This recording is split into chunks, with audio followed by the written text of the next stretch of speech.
and welcome to a new video. And this time it's not going to be about PC hardware or anything, but about some different tech, which is going to be smartphones, or rather relatively cheap phones.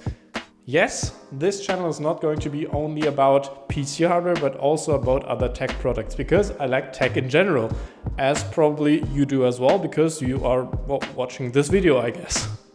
And I'm a guy that does not like to spend a lot of money on tech products, or not if I have to at least, because high-end phones are getting really expensive. There are phones that cost $1,500 or even 2,000 bucks right now with the foldable phones or whatever.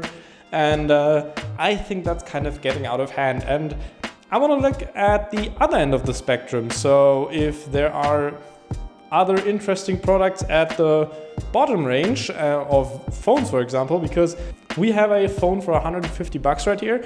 And the interesting thing we are going to do is we are going to do a long-term test. And that's where you also come in, because you can decide what we should test. Just let us know in the comments what we should test in the next, well, I guess like 6 months or so, when we are going to use this phone heavily, daily use, and find out its weaknesses and its strengths as well. Obviously, you can find lots of reviews about this Redmi Note 12 on the internet in general, and you can find out about anything that revolves around it as well. And that is probably one of the better options in the sub $200 category. There obviously are some other contenders as well, such as the Galaxy A14 if you want to go for a more reputable brand such as Samsung, but feature-wise that is much worse than this phone. And I'm gonna just go through this phone quickly, what makes it a better value than most of the options out there at that price point. First of all, the main selling point is probably the display. It's a 2400 by 1080 120 Hertz display, so it is very good and also very bright. It has a peak brightness of up to 1000 nits, which makes it even usable on bright daylight, which is not really possible with other LCD screens you see at this price level. So this is a huge benefit.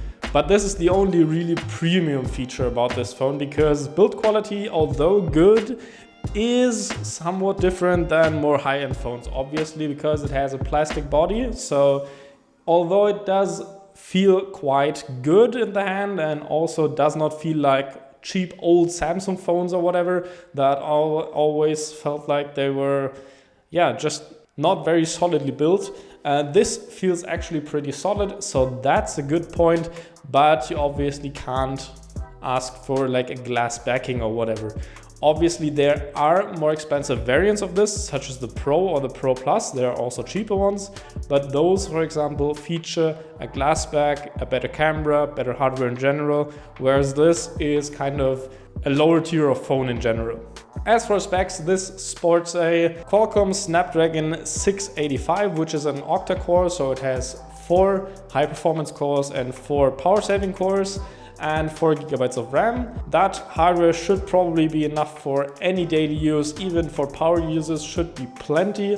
Although for gaming use you might go for a different phone, because the Adreno 610 that's built into this chipset is kind of weak, and on demanding titles like Genshin Impact you would only be looking at low settings, and it's not really a gaming focused phone, obviously. Combined with the 4 GB of RAM, there are also 128 GB of storage, which should be enough for pretty much anybody, and there is a microSD card slot for expansion. It also has, next to the microSD card slot, 2 SIM card slots, so you can also use dual SIM.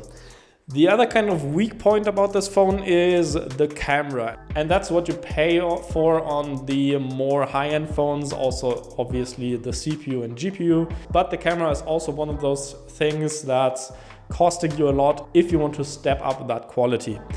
On this phone, it has a 50 megapixel camera, but as we all know, megapixels aren't the only thing. It's more about image quality in general, and also the post-processing that goes on in the phone, in the software, and in combination this is not that great. When lighting is good, the camera produces solid results, but as soon as it gets somewhat complicated lighting wise, it gets really grainy really fast. Even in the summer at like 8 p.m. The dynamic range also limits you in kind of taking photos that look really good. So you might have to look somewhere else if you want to have a good camera. But as I said, that's kind of a thing for the expensive phones, and you're not going to buy a photography focused phone for 150 bucks, where you'd rather have a digital camera or a DSLR or whatever. Along with the 50 megapixel main camera, it also has an 8 megapixel ultra wide and a 2 megapixel macro lens, and those are pretty much, they're even worse quality wise when it gets a bit darker.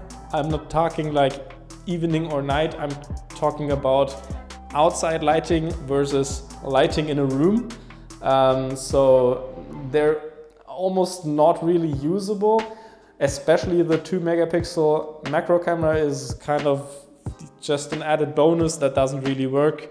So yeah, you just focus on the 50 megapixel main shooter, which is probably the one you are going to use the most. The video is also kind of weak sauce because it only 1080p 30 FPS, and the bitrate, or rather the post-processing in it, doesn't look that good. It's relatively over sharpened, and though soft in some other spots, doesn't really look too great.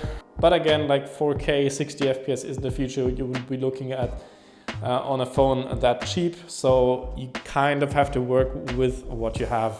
But the other good thing about this phone is, because you have a relatively low power consumption CPU and GPU combo, the 5000 mAh battery, which is very common in many high-end phones in that size, but on a low-end phone, that results in a very good battery life. So you will definitely be able to use the phone a whole day without recharging. Even as a power user like I am, I'm using a hotspot all the time because I have unlimited data, so the phone gets used as a hotspot heavily, and that also eats up a lot of battery. But even if the battery gets low, you can charge the phone with a 33 watts of fast charging. The included power supply is going to be able to handle that, which should be able to charge the phone fully in about 1 hour or so. The other things it has is a 3.5mm jack, which was really important for me, and it has a obviously USB Type-C connector. Yeah, that's it for the phone.